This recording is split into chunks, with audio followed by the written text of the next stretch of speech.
तो चलिए दोस्तों, जो आपका चैप्टर है संसाधन एवं विकास, इसके आज जो है हम 10 ऐसे एमसीक्यू को लेकर आ गए हैं जो बहुत ज़्यादा इंपॉर्टेंट है। अब आपको मन में लगेगा जो भी आता है यार, कहता है ये प्रश्न इंपॉर्टेंट है, ये प्रश्न पढ़ लीजिए, वो प्रश्न पढ़ लीजिए, और पेपर में जाने के बाद कुछ नहीं आता। देखिए दोस्तों, हमने यहाँ पर जो पेपर लिए है यानी प्रश्न लिए हैं वो दो तरीके के हैं।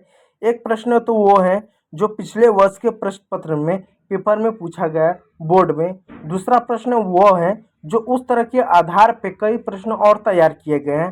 तो आज हम पिछले वर्ष के बोर्डों में जो आपका उत्तर प्रदेश माध्यमिक शिक्षा परिषद बोर्ड है यानी जो यूपी बोर्ड है, उसमें अब तक जो प्रश्न पूछे हैं उन प्रश्नों को सॉल्व करेंगे और देखेंगे कि आपका टॉपिक कितना तैयार है। तो संसाधन एवं विकास से संबंधित 13 यहाँ पर प्रश्न रखे गए हैं। इसके बाद 50 से ज़्यादा और भी प्रश्न को अगले वीडियो में सॉल्व करेंगे। ठीक है, तो पहला प्रश्न है, निम्नलिखित में से कौन सा जैव संसाधन है? ऑप्शन ए लोहा, ऑप्शन बी कोयला, ऑप्शन सी मछली पालन जिसको हम मत्स्य उद्योग कहते हैं, और ऑप्शन डी चूना। तो सही उत्तर है जैव संसाधन जो है मछली पालन एक तरह से जैव संसाधन है। दूसरा प्रश्न है, निम्नलिखित में से किस राज्य में काली मृदा प्रमुख रूप से पाई जाती है? यानी भारत के किस राज्य में काली मिट्टी पाई जाती है? इस तरह देख सकते काली मिट्टी किस राज्य में पाई जाती है? Option A Uttar Pradesh, option B Maharashtra, option C Madhya Pradesh, option C Jharkhand. तो सही उत्तर है झारखंड, यानी सही उत्तर है महाराष्ट्र। सही उत्तर है ऑप्शन बी महाराष्ट्र, यानी जो महाराष्ट्र और गुजरात का जो क्षेत्र है उसमें काली मिट्टी पाई जाती है। भारत में सबसे ज़्यादा काली मिट्टी महाराष्ट्र में पाई जाती है, दूसरे नंबर पर गुजरात में पाई जाती है। और जो काली मिट्टी होती है इसमें कपास की खेती की जाती है, इसलिए कपासी काली मृदा भी कहते हैं। तीसरा प्रश्न है कि जो लेटराइट मृदा है, लेटराइट मृदा जिसको लाल और पीली मृदा भी कहते हैं, ये जो मृदा ना इसको लाल मृदा कहते हैं। जब सूखी रहता है तो लाल होता है और जब बारिश होता है ना तो पीला हो जाता है, इसको लेटराइट मृदा भी कहते हैं। तो लेटराइट मृदा किस राज्य में सबसे ज़्यादा पाया जाता है? ऑप्शन ए राजस्थान में, ऑप्शन बी रुक जाइएगा, ऑप्शन ए राजस्थान में, ऑप्शन बी त्रिपुरा में, ऑप्शन सी महाराष्ट्र में, और ऑप्शन डी उत्तर प्रदेश में। तो सही उत्तर है महाराष्ट्र, यानी महाराष्ट्र में क्या लेटराइट मृदा भी पाया जाता है, काली मृदा भी पाई जाती है, आपको वहाँ पर देखने को मिलेगा। तो निम्नलिखित में से किस राज्य में लाल मृदाएं पाई जाती हैं? किस राज्य में लाल मृदा पाई जाती है? ऑप्शन है गुजरात में, ऑप्शन बी उड़ीसा में, ऑप्शन सी पंजाब में, और ऑप्शन डी उत्तर प्रदेश में। तो इसका सही उत्तर है दोस्तों उत्तर प्रदेश, यानी जो उत्तर प्रदेश का जो बुंदेलखंड क्षेत्र है, उत्तर प्रदेश का जो बुंदेलखंड क्षेत्र है वहाँ से लेकर दक्षिण भारत के एक बड़े हिस्से तक आपको लाल मृदा देखने को मिलेगी, इस बात को याद रखिएगा। पांचवा प्रश्न है, निम्नलिखित में से किसकी अधिक मात्रा में जलोढ़ मृदा में पाए जाते हैं? यानी निम्नलिखित में से किसकी मात्रा जलोढ़ मृदा में पाए जाते हैं? यानी इसमें देख सकते हैं कुछ आपके नाम है, जैसे ऑप्शन ए पोटास है, ऑप्शन बी चूना है, ऑप्शन सी फास्फोरस है, ऑप्शन डी इनमें से कोई नहीं। तो जो पोटास है, चूना, फास्फोरस सबसे ज़्यादा ये किस में पाया जाता है? यानी जलोढ़ मृदा में सबसे ज़्यादा क्या पाया जाता है? पोटास पाया जाता है, चूना पाया जाता है, फास्फोरस पाया जाता है, कुछ भी नहीं पाया जाता है। इसका सही उत्तर है फास्फोरस, यानी जलोढ़ मृदा में सबसे ज़्यादा आपको फास्फोरस देखने को मिलेगा। इस तरह जलोढ़ मृदा होती है। छठवां प्रश्न है, पंजाब में मृदा निम्नीकरण का प्रमुख कारण क्या है? यानी इस तरह मृदा का निम्नीकरण होना, मृदा का ह्रास होना, मृदा का नष्ट होना, उसका प्रमुख कारण क्या है? ऑप्शन है गहन खेती, ऑप्शन बी अधिक सिंचाई, ऑप्शन सी वनोन्मूलन, ऑप्शन डी मृदा अपरदन। तो सही उत्तर है दोस्तों अधिक सिंचाई, यानी पंजाब में मृदा अपरदन का सबसे बड़ा कारण है क्या है? अधिक सिंचाई। और देख सकते ये प्रश्न कितना ज़्यादा इंपॉर्टेंट है, कितनी बार पूछा गया है। अगला प्रश्न, निम्न में से कौन सा व्यक्तिगत संसाधन नहीं है? व्यक्तिगत संसाधन जैसे घर हुआ, गाड़ी हुआ, कपड़े, ये सब व्यक्तिगत संसाधन हुए।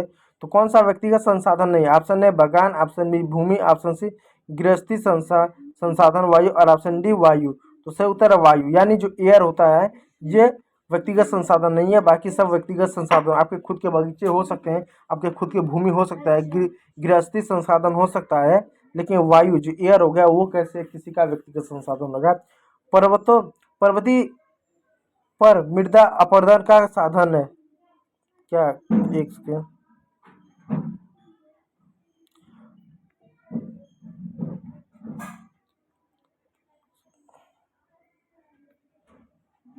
तो प्रश्न थोड़ा सा गलत हो गया है। प्रश्न है कि पर्वतीय क्षेत्रों में मृदा अपरदन का क्या कारण है? पर्वतीय क्षेत्रों में मृदा अपरदन का क्या कारण है, साधन है, क्या कारण है?